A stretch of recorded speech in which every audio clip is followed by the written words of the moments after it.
What's up guys, it's me, Jeremy.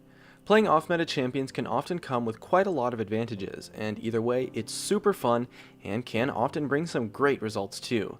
And the 3 off-meta support picks I have for you today, I really like a lot because if you win lane really hard with them, you can actually build some damage after your Sightstone and become somewhat of a secondary AP carry, and carry a lot harder than a normal support would, which turns into a really fun playstyle. Anyways, let's get started.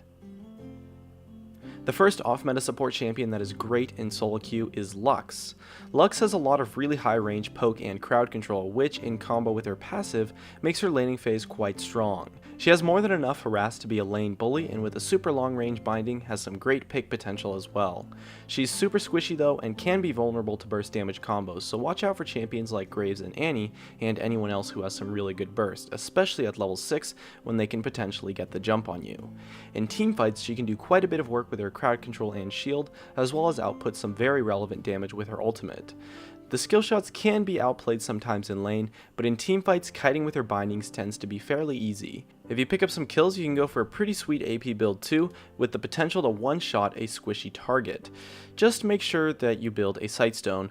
As well, due to her skill shot nature of kiting, although she does a great job versus tanks who are fairly immobile, she can be very vulnerable versus mobile assassins, so watch out for them and be careful of them using their mobility to dodge your skill shots. Next up, we have Lissandra. Lissandra's support is actually a little bit tough to play since the ranges on her abilities are super low, which can make her laning phase especially a bit tough, but as far as her kit goes, she actually has some quite overloaded tools for support.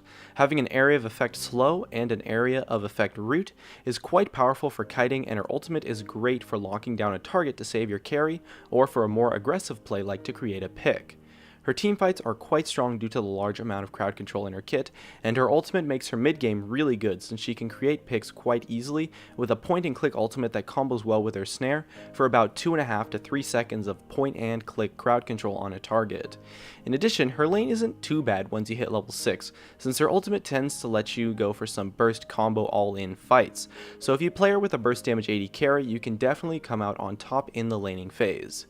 Positioning with her can be a little bit tricky due to her short ranges, so unless you're going for a pick with her ultimate, I recommend playing fairly defensive in teamfights and letting your teammates engage and focus mostly on kiting, since she can do a great job of kiting tanks with her snares and slows, as well as to shut down assassins fairly well with her ultimate. And lastly, we have Vel'Koz. Vel'Koz is a really cool support pick, and his knockup actually makes him really powerful. Having an area of effect ranged knockup is super strong, both for picks and kiting, and especially for turning fights around. And it's cool because if you ever hit the knockup on someone, you pretty much get to just unload your whole kit on them. And with the slow as well, the amount of crowd control and defensive tools that he has is certainly enough for him to succeed as a support, and his damage and harass is very long range, and he has fairly low mana costs, so he's able to be a very powerful lane bully. And when he hits level 6, his burst damage combo is quite potent, especially if your AD carry can back you up with some additional damage, so he's fairly easy to come out of lane with a few kills and transition to an AP build after your Sightstone. However, he is quite squishy and can be fairly vulnerable to harass and burst damage combos himself, and so it requires you to position fairly well with him. In teamfights, he's pretty good at kiting tanks and can output a lot of damage that your team can use to kill targets. However, he is extremely vulnerable to assassins since his knockup is really easy to dodge if you have mobility, so taking an exhaust on him is really important.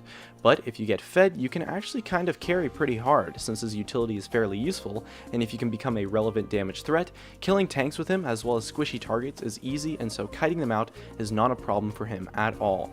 So he's super powerful if you win lane, which isn't really that hard to do due to his long ranges and massive damages. And that just about wraps it up.